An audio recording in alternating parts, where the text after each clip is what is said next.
मैं आप सब लोगों को पुनः आपके पिछले संघर्ष के लिए बधाई देता हूं और भविष्य में जो संघर्ष हम लोग करना है उसके लिए तैयार करने के लिए यहां मैं आया हूं। सम्मानित मेरे प्यारे बहुजन समाज के लोगों, मैं अपनी बात को शुरू करने से पहले बहुजन समाज में जन्मे सभी संतों, गुरुओं और महान पुरुषों को नमन करता हूं। महामानव तथागत बुद्ध से लेके संत श्रोमणी सद्गुरु रविदास जी महाराज, भगवान वाल्मीकि महाराज, गुरु नानक देव, संत कबीर, गुरु घासीदास जी, नारायण गुरु, महामना और शिक्षा की ज्योति जलाने वाले राष्ट्रपिता ज्योतिबा फूले, मां सावित्रीबाई फूले, डॉक्टर बाबा साहब अम्बेडकर, सर छोटू राम, ईवी पेरियार रामानायकर स्वामी, पेरियार लाल यादव, बाबू जगदेव प्रसाद कुशवाहा, जननायक कपूरी ठाकुर, चौधरी महाराज सिंह भारती, महामना रामसुख वर्मा, संतराम बीए प्रजापति जी, बाबू श्रीदयाल चौरसिया जी, मान्यवर दीना माना वाल्मीकि जी और मान्यवर काशीराम साहब को भी नमन करता। मेरे बाईं तरफ ये जो बहुत बड़ा समूह है,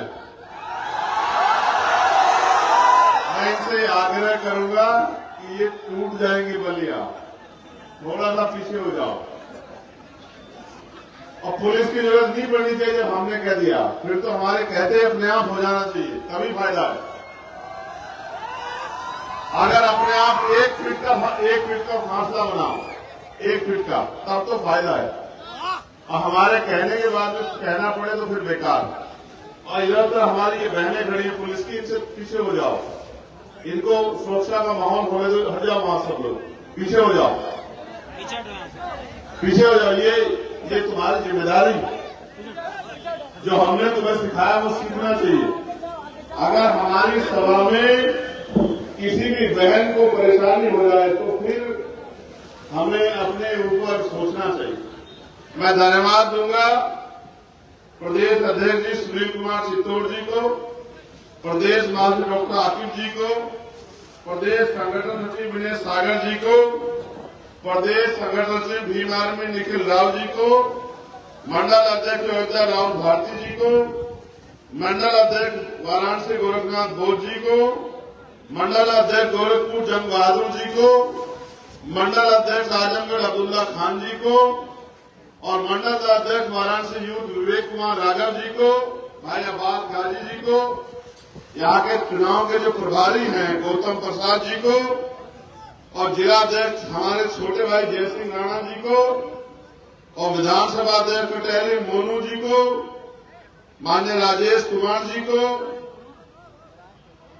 राहुल प्रधान जी को, रामनाथ भारती जी को और जिन्होंने आज मुझसे तो उम्र में बड़े हैं और मैंने भी उनको बहुत लंबे समय तक सुना है निसंदेह गीत गाते हुए, बड़े भाई श्रद्धेय किशोर कुमार पगला जी को, जिन्होंने आज आजाद समाज पार्टी में आस्था और विश्वास जाहिर किया है, मैं उनका भी बहुत बहुत स्वागत करता हूं।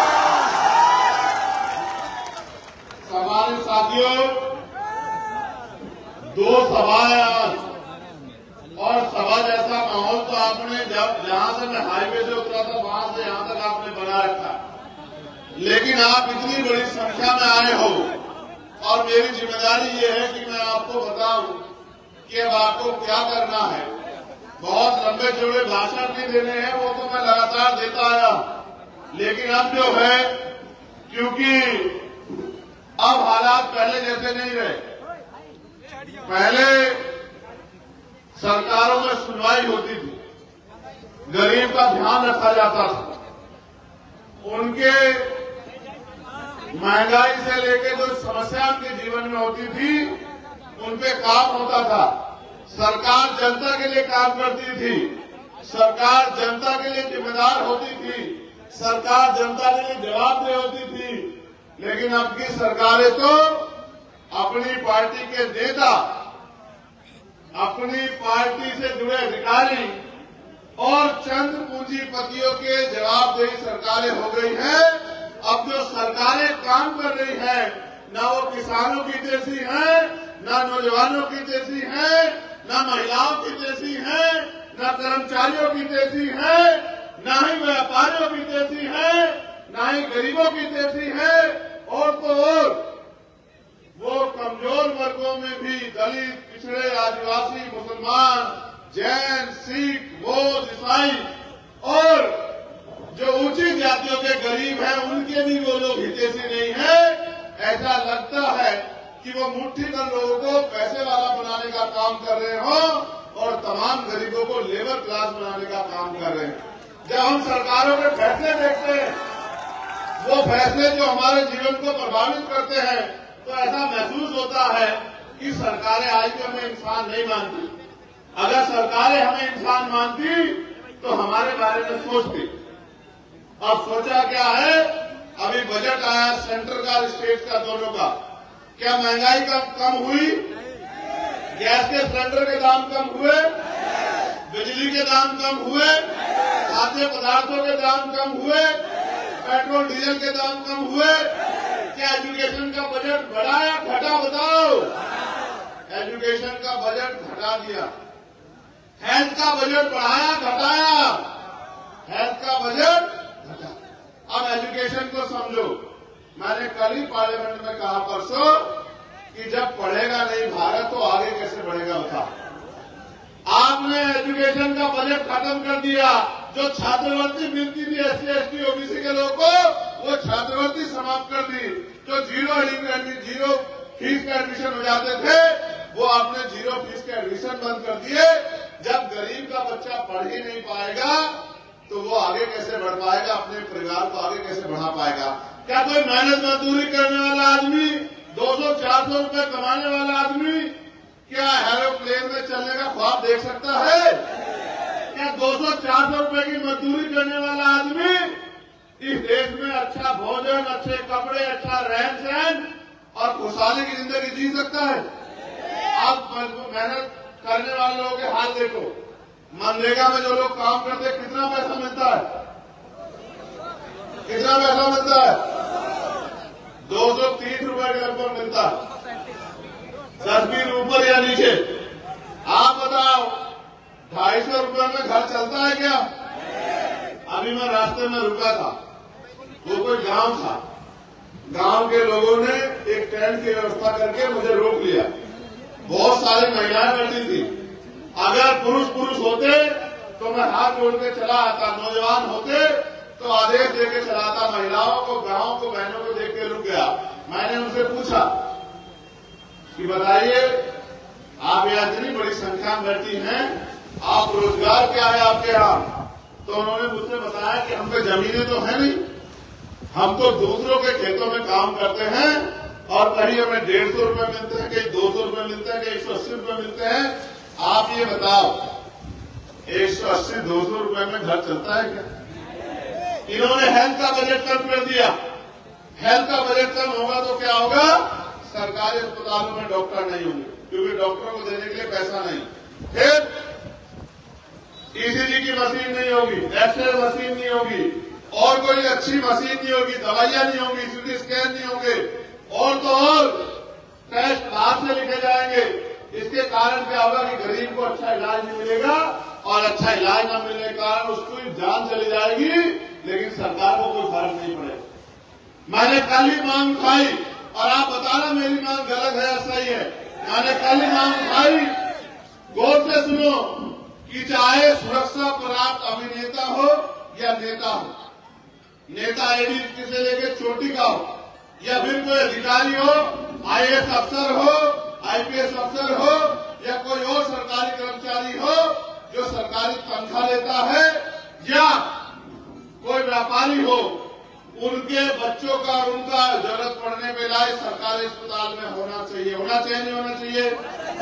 इससे फायदा क्या होगा आपको पता है? आपको जब अमीरों का इलाज सरकारी अस्पताल में होगा, जो पॉलिसी बनाते हैं उनका इलाज अस्पताल में होगा, उनके बच्चों का इलाज होगा, जो पॉलिसी को लागू कराते हैं अधिकारी उनके बच्चों का इलाज होगा, उनका इलाज होगा, तो फिर सरकारी अस्पताल में सुविधाएं पहुंचेगी और गरीबों को भी बच्चे से अच्छा इलाज मिलेगा, उनकी जिंदगी का भी ख्याल रखा जाएगा, उनकी जान भी दी जाएगी, उनको भी जो है जीवन जीने का मौका मिलेगा। ऐसे मैंने मांग उठाई परसों जब एजुकेशन के बजट पे अनुदान और मांगों पे मुझे बोलने का मौका मिला। मैंने ये कहा कि चाहे मुख्यमंत्री हो, प्रधानमंत्री हो, राज्यपाल हो, मंत्री हो, विधायक हो या किसी और विभाग का मंत्री हो, आईएएस अधिकारी हो, आईपीएस अधिकारी हो या सरकारी सेवा का कोई अधिकारी हो, कोई व्यापारी हो, सबके बच्चों को सरकारी स्कूल में पढ़ने की इजाजत मिलनी चाहिए। अब उससे होगा क्या? जब एक ही कुर्सी पे एक ही कमरे में यहाँ आईएएस अधिकारी का बेटा बैठेगा, यहाँ आईपीएस अधिकारी का बेटा बैठेगा, वहीं बराबर में किसान का बेटा बैठेगा, वहीं मजदूर तबके का बेटा बैठेगा, वहीं मंत्री जी का बेटा बैठेगा। बताओ अच्छी शिक्षा मिलेगी नहीं मिलेगी? बताओ। तो ये मुझे तो महसूस होता है, सरकार को क्यों नहीं महसूस होता? क्योंकि उनको इसलिए महसूस नहीं होता, उनको लगता है गरीब अगर पढ़ लिया और गरीब अगर हस्तपुष्ट हो गया तो कल अपने अधिकार मांगेगा, आपके अनुसार इधर उधर नहीं जाएगा, अपने परिवार को तरक्की के रास्ते पर लेके जाने के लिए संघर्ष करेगा और जो अधिकार हमने इनके छीन रखे हैं वो अधिकार हमसे छीन के ले लेंगे। ये आपसे डरते हैं, ये आपसे डरते हैं, घबराते हैं, लेकिन इसलिए नहीं डरते घबराते कि आपका भला चाहते हैं। ये इसलिए डरते घबराते, इनको पता है जिस दिन आप लोग अपने पैरों पे खड़ा हो गए और आपको अच्छा भोजन मिलने लगा, अच्छे कपड़े मिलने लगे, अच्छी पढ़ाई मिलने लगी, अच्छा इलाज मिलने लगा, फिर आप इनके बनवा मंजूर नहीं रहोगे, फिर ये आपको अपने तरीके से चला नहीं पाएंगे, फिर ये जो है आप पे शोषण नहीं कर पाएंगे, फिर इस देश में या उत्तर प्रदेश में बहन बेटियों का अपमान नहीं होगा। कोई ताकतवर आदमी किसी गरीब की बेटी की तरफ आंख उठा के देगा, कोई गुंडागर्दी नहीं करे। ये गुंडागर्दी चलती रहे, गरीबों का खून चूस चूस के चंद मुट्ठी में लोग पैसे वाले बनते हैं और नेताओं की नेतागिरी चलती रहे। इसलिए व्यवस्था ऐसी की गई है कि ना कहीं गरीब की सुनवाई होती है, ना ही सरकार की कोई योजना गरीब के पक्ष में होती है। हमने ये तय किया है। मैं धन्यवाद दूंगा आपके माध्यम से नगीना के लोगों का और जितने अम्बेडकर नगर के लोग, और अम्बेडकर नगर का मैं धन्यवाद नहीं दे सकता हूं शब्दों में, क्योंकि आज भी मेरे याद है कि जिस दिन मैं चुनाव लड़ रहा था तो अम्बेडकर नगर के लोगों ने, इस जिले के लोगों ने 1-1 रुपया, 2-2 रुपया, 10-10 रुपए के नोट जो हैं, मेरे आज भी याद है वो नोट। मैंने चुनाव के बाद वो पोटलियां खोली और वो नोट देख के लगता था कि उसपे हजारों लोगों का पसीना लगा हुआ, इतने लोगों के हाथ से गुजर गया। जब मैंने वो नोट देखा तो मैं भावुक हो गया कि भाई ये नोट जिसने दिया होगा, जिस माँ ने, जिस भाई ने, जिस पिता ने, उसने नोट नहीं दिया, उसने मेरे ऊपर भरोसा किया, मेरी जिम्मेदारी बढ़ती है उस भरोसे में खड़ा उतर के उनकी जिंदगी में बदलाव करूं। मेरे आज भी याद है वो नोट, और वो नोट मैंने उठा के रखा। आपने मुझे जो नोट दिया है वो सूद समेत अधिकारों के तौर पे आने वाले समय में आपको वापस करूंगा। मेरी बात को आप याद रखें। जिसने 1 रुपए की मदद की है उसको पॉलिसी बना के उसके 50 लाख रुपए की मदद उसके परिवार को करवाने का काम है। ये चंद्रशेखर आजाद आपका नेता नहीं है, ये आपका भाई, आपका बेटा है, आपके बीच का है। और अम्बेडकर नगर के मेरे लोगों भूला नहीं हूं, भूला नहीं। जो लाठी आपके ऊपर पड़ी थी मेरे आज भी याद है, जब आपने बाबा साहब अम्बेडकर की मूर्ति लगाने का काम किया था और आपकी मेरी बहनों के सरों पे और कमर पे जो लाठियां पड़ी थी, भूला नहीं, बिल्कुल नहीं भूला। आज भी वो जख्म मेरे दिल में है, आज भी वो जख्म में अपनी पीठ पर महसूस करता हूं। मेरे आज भी याद है जब मेरे कई साथियों को पकड़ के अम्बेडकर नगर की जेल में बंद कर दिया गया था और मैं उनसे मिलने के लिए आया था तो सारे अधिकारी लड़के खड़े हो गए थे कि मिलने नहीं देंगे। मैं भूला नहीं, मैं कुछ नहीं भूला। मेरे नौजवान साथियों, मैं आपसे वादा करके कह रहा हूं कि मैं कुछ नहीं भूला हूं। बस समय की बात है, समय बदलते देर नहीं लगेगी। अगर आपने मेरी बात पर पहरा दे दिया, जैसे चंद्रशेखर आजाद अपने महापुरुषों की बात पे पहरा दे रहा है, अगर आपने मेरी बात पे पहरा दे दिया, वो दिन दूर नहीं है कि उत्तर प्रदेश में आपकी बात मजबूत होगी और आपके हिसाब से काम होगा। गरीबों के लिए योजना बनेगी और गरीबों को अवसर मिलेंगे आगे बढ़ने। इस देश की आजादी के 75 साल बाद यहां पहुंचे हम कि आज भी मुंह छेड़ने में हत्या होती है नहीं होती है, मटकी छूने में हत्या होती है, और तो और घोड़ी में बैठने में आज भी अपमानित किया जाता है। अब तो हमारे नौजवान संघर्ष करने लगे हैं, मेहनत करने लगे हैं। मैं इनकी आंखों में चमक देखता हूं और मैं समझता हूं कि नगीना के रिजल्ट के बाद उनके मन में बात चल रही है कि हमें अपनी अपनी विधानसभाओं में भी रिजल्ट इस बार देना है। चल रही है बताओ, तो तुम पे भी मौका आन पड़ा है। बताओ मेरी बात को आगे बढ़ाओगे नहीं बढ़ाओगे बताओ। ऐसे मुट्ठी बंद करो जो लोग मदद करेंगे। आप मेरी बात पर गौर करो मुट्ठी नीचे करके।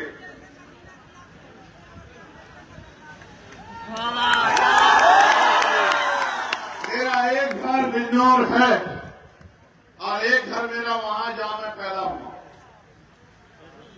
लेकिन मैं इस मंच के माध्यम से कहता हूं कि आपके हर घर में मेरा घर है, मेरी बात का अभ्यास। और जब तक उन घरों में खुशहाली नहीं आ जाती, उनको सम्मान का जीवन नहीं मिल जाता, तब तक चंद्रशेखर आजाद कहीं नहीं जाने वाला। मेरी बात को अब याद रखना। देखो मेरी बात पे गौर करो, ये लोकतंत्र है। जिनके पास वोट है उनका राज होना चाहिए। लोकतंत्र यानी कि बहुमत का शासन, जिनका वोट होगा उनका राज होगा। और वोट यहाँ कमजोर वर्गों के लोगों को है क्योंकि उनकी संख्या 85% से ज्यादा। अगर वो लोग अपने वोट को इकट्ठा कर लें और अपने वोट का सही प्रयोग कर लें तो वो दिन दूर नहीं है कि उनका राज कहा जा जाएगा। नगीना के लोगों ने मेरी बात को मान लिया, नगीना के लोगों ने मेरी बात पे पहरा दे दिया। नगीना के लोगों को क्या मिला? आज डीएम उनकी सुनता है, आज एसएसपी उनकी सुनता है, आज सीओ उनकी सुनता है, थानेदार उनके सुनते हैं, तमाम डिपार्टमेंट के लोग उनकी सुनवाई करते हैं। और तो हर साल 5 करोड़ रुपया उनको मिलता है अपने क्षेत्र में सड़कें बनाने के लिए, अपने क्षेत्र की समस्या को खत्म करने के लिए, अपने क्षेत्र को आगे बढ़ाने के लिए, स्कूल कॉलेज बनाने के लिए।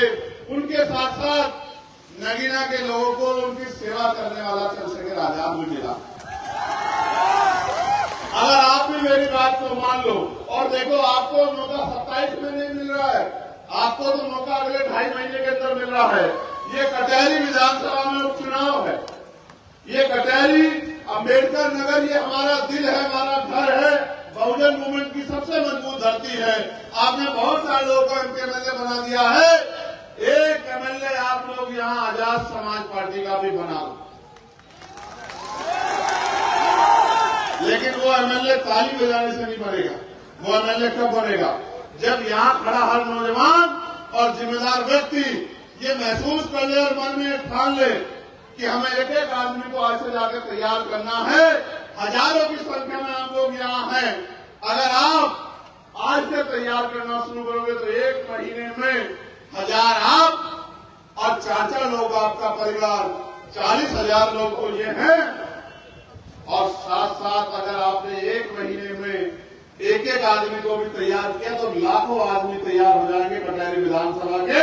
और जिस दिन आपने ऐसा कर दिया तो चुनाव करवा लेना, आजाद समाज पार्टी का प्रत्याशी कई हजार वोट से जीत के चंद्रशेखर की तरह, जिस तरह चंद्रशेखर दिल्ली में खड़ा होकर दहाड़ता है, लखनऊ में मुख्यमंत्री के सामने आपके अधिकारों के लिए सीना तान करके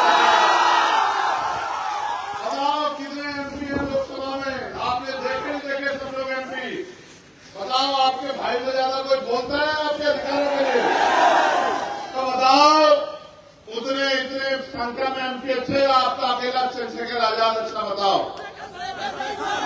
जोर से बताओ। और अगर आपने यहाँ कटहरी से भी हमारा विधानसभा का विधायक जिता कर भेज दिया तो हमारी ताकत आगे बढ़ेगी या कमजोर होगी? बताओ। तो चाहते हैं नहीं चाहते हमारी ताकत बढ़े। अब इसमें मुझे एक बात कहनी है, गौर से सुना नौजवानों, फोन बंद करके एक बार गौर से सुनो। और कुछ लोग वीडियो भी बना लो, जिम्मेदार लोग आपके फोन में रहनी चाहिए, घर जाके बताना। 48,20,000 करोड़ रुपए का बजट है, कितने पे जोर से बताओ।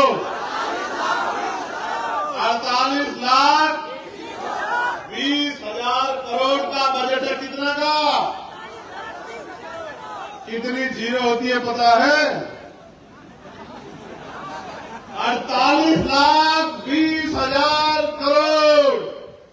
और उसमें से आपको क्या मिला है पता है आपको? उसमें से मिला आपको 26,000 करोड़ रुपया। कितना? 13,000 करोड़ रुपए शेड्यूल कास्ट के लोगों को और 13,000 करोड़ रुपए शेड्यूल ट्राइब के लोगों को, आदिवासी लोगों को।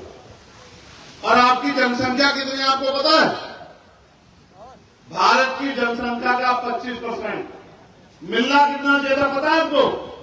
मिलना चाहिए था 12,00,000 करोड़। कितना मिलना चाहिए था? और मिला कितना? 26,000 करोड़। लाख नहीं, यानी कि जितना मिलना चाहिए था उसका 1% पैसा नहीं मिला। फिर समझो, 1 रुपए से बंटवारा, मानो लाखों करोड़ों को छोड़ दो, 1 रुपए का बंटवारा होना था और SC/ST के लोगों को मिला 50 पैसे। कितना? 50 पैसे नहीं, 0.50 पैसे। कितना? 1 पैसे से भी कम। और सरकार कहती है कि इससे आपकी तरक्की हो जाएगी। और हम बहुजन समाज के लोग हैं, पिछड़े वर्ग के लोगों को तो 26,000 करोड़ रुपया भी नहीं मिला। जब बांटने वाले लोग उनके बैठे होंगे तो पैसा आपके घरों में नहीं आएगा। जब बांटने वाले लोग वो बैठे होंगे तो पैसा उद्योगपतियों के घरों में जाएगा, उनके घरों में जाएगा। और जब बांटने वाले लोग आपके होंगे, जब तराजू आपके लोगों के हाथ में होगी तो बंटवारा ईमानदारी से होगा और ये 12,00,000 करोड़ रुपया आपके घरों तक आएगा। मेरी बात को आप याद रखना। ये बंटवारा करने के लिए, ये बंटवारे की ताकत वोट से मिलती है। अगर आप वोट की ताकत चंद्रशेखर आजाद समाज पार्टी को दोगे तो ये बंटवारा करने की ताकत हमारे हाथ में आएगी। और आपको लगता है जब बंटवारा करने की ताकत उत्तर प्रदेश में हमारे हाथ में होगी तो क्या आपका हाथ खाली रह जाएगा? बिल्कुल खाली नहीं रहेगा। और तो और मुस्लिम समाज के लोगों को तो नमक के बराबर भी कुछ नहीं मिला। उनकी जो फेलोशिप आती थी मौलाना आजाद के नाम से वो बंद कर दी। मदरसों को जो ऐड मिलती थी वो बंद कर दी। और तमाम तरह की जो योजना चल रही थी उनका बजट घटा दिया। क्योंकि जैसा मैंने कहा, ये सरकार चंद पूंजीपतियों की सरकार। तो हमने नारा दिया और किशोर कुमार पगला जी यहाँ बैठे हैं और हमारे नेता सुनील कुमार चित्तौड़ जी भी एक नारा मानव कांचीराम साहब ने दिया था कि वोट हमारा, राज तुम्हारा, नहीं चलेगा, नहीं चलेगा। और इस बार बजट में हमने नारा दिया कि वोट हमारा और नोट तुम्हारा। ये भी अब इस देश में नहीं चलेगा, नहीं चलेगा। हवा गवाही दे रही है कि कटहरी में हवा समाज पार्टी की चलने वाली, ये हवा गवाही दे रही है, मौसम गवाही दे रहा है कि आपका मौसम बदलने वाला है। कुर्सियों की पेटियां जरा बांध लीजिए। और ये हवा गवाही दे रही है कि अब हवा उत्तर प्रदेश में गरीबों की चलने वाली है, कमजोरों की चलने वाली है, बहुजन समाज के लोगों की चलने वाली है। और अब बहुजन समाज के लोग ताकतवर होके ये किसी दूसरे के हाथ बंटवारा नहीं कराएंगे। मुझसे किसी ने पूछा कल कि भाई ये जो बंटवारा हो रहा है इसको कैसे समझते हो? मैंने कहा ये बहुजन समाज के लोग बड़े सीधे हैं और ये सोचते हैं कि कोई दूसरा बंटवारा करेगा तो ईमानदारी से इनको दे देगा। मैंने एक किस्सा इनको सुनाया कि एक बार 2 बिल्लियों में रोटियों के बंटवारे को लेकर झगड़ा हो गया। तो बिल्लियों ने जिम्मेदारी दी बंदर को कि लो भाई आप हमारी रोटियों का बंटवारा कर दो। बंदर ने कहा ठीक है लिया। बंदर ने तराजू उठाई, कुछ रोटी एक तरफ रखी, कुछ एक तरफ रखी। अब वो कौन सा बहुत तराजू तोड़ने वाला था, तो उसने देखा इधर तराजू नीचे हो गई है तो तराजू से इधर से तोड़ के उसने कुछ रोटी खा ली।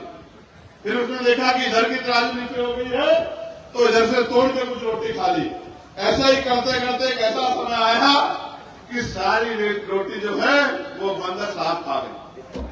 और बिलिया आपस में झगड़ा करती रहेगी। बहुजन समाज के लोगों, जितना जल्दी हो सके एकजुट हो जाओ, क्योंकि आने वाले कल में जिस तरह से सरकारी स्कूल बंद हो रहे हैं और बड़े बड़े प्राइवेट स्कूल खुल रहे हैं, ना तो गरीब का बच्चा पढ़ पाएगा। जब निजीकरण हो जाएगा, आरक्षण नहीं बचेगा, तो कोई भी गरीब का बच्चा सरकारी नौकरी में नहीं जा पाएगा। प्राइवेट एक तरह की गुलामी है। जो लोग प्राइवेट में काम करते हैं वो जानते होंगे, इतनी बेरोजगारी है देश के अंदर कि अगर आप ये कहोगे कि 7-10 दिन की छुट्टी दे दो, तो मालिक कहेगा परमानेंट की छुट्टी ले ले, तेरे भाई बहुत खड़े हैं। अगर आप कहोगे 7-10 रुपए बढ़ा दो, तो कहेगा कहीं और नौकरी देख ले। प्राइवेट एक तरह का गुलामी है, सरकारी सिस्टम में अधिकार है। इसलिए मैं आपसे कहता हूं, अगर अधिकार बचाने तो तैयार हो जाओ। और हम तो सबकी लड़ाई लड़ रहे हैं।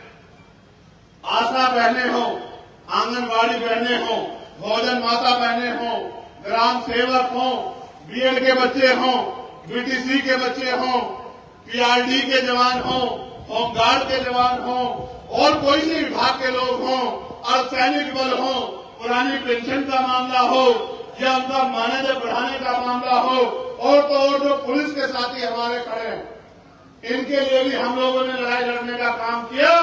हमने पार्लियामेंट में इनके लिए भी आवाज उठाई कि इनकी ड्यूटी भी 8 घंटे की होनी चाहिए और बॉर्डर स्कीम खत्म करके इनको भी सप्ताह में 1 दिन छुट्टी मिलनी चाहिए। इनकी वेतन विसंगति दूर होनी चाहिए। हम तो हर व्यक्ति की आवाज उठाने के लिए पार्लियामेंट में हैं। लेकिन मैं आपसे कह रहा हूं, अगर आपका नेता नहीं तैयार होगा, आपका विधायक नहीं बनेगा, तो आपकी आवाज कोई नहीं उठाएगा। क्या कटहरी वालों अपनी आवाज उठाना चाहते हो, उठाना चाहते हो? बताओ तो बताओ, मदद करोगे नहीं करोगे? तो बताओ, यहाँ से जाके सो जाओगे या जाके मेहनत करोगे? बताओ, ऐसे जैसे आज आए हो ऐसे घर से निकल के काम करोगे या चैन से पढ़ के सो जाओगे? बताओ, जोर से बताओ। अगर करोगे मेहनत तो मिलेगी ताकत, और नहीं करोगे मेहनत तो जो दया में रोटी सूखी मिलेगी उसको खा के टाइम काटते रहना। अब आओ साहब अम्बेडकर के प्रयासों से अब इतने तो आगे बढ़ गए हो कि अपने अधिकारों को समझने लगे हो, तो अब तो समझदारी दिखा लो। अब तो समय आ गया, अब तो कुछ ऐसा नहीं बचा। अब तो वोट की ताकत से अपनी ताकत बना सकते हो, नहीं बना सकते हो? अब तो अपने पिछड़े समाज के भाइयों को जोड़ सकते हो, नहीं जोड़ सकते हो? देखो, मैंने अपना काम आके अपनी जिम्मेदारी के तौर पे जो अभी तक मेरी ड्यूटी लगी है मैंने अदा कर दिया। मैंने छुट्टी नहीं बनाई। हम लोग वहां 5 दिन काम करते हैं, सैटरडे संडे में छुट्टी होती है। मैंने छुट्टी नहीं बनाई। पिछले हफ्ते की छुट्टी हमने, एक दिन हम लोग इलाहाबाद रहे और दूसरे दिन संडे के दिन हम लोग मिर्जापुर रहे। और इस हफ्ते के हमने दोनों दिन, एक आज आपके यहाँ अम्बेडकर नगर में है और कल अयोध्या में रहेंगे। ये छुट्टी क्यों नहीं मनाई जा रही है? ये छुट्टी इसलिए नहीं मनाई जा रही है कि जब तक आपके आंसू नहीं सूख जाते, जब तक आपके खाली हाथ नहीं भर जाते, जब तक आपको सम्मान की जिंदगी नहीं मिल जाती, जब तक आपके घरों से परेशानियां खत्म नहीं हो जाती, जब तक महान पुरुषों का सपना पूरा नहीं होता, तब तक हम लोग छुट्टी मनाने वाले नहीं हैं। इस बात का संकल्प करके मन में मेहनत करने का काम कर रहे हैं।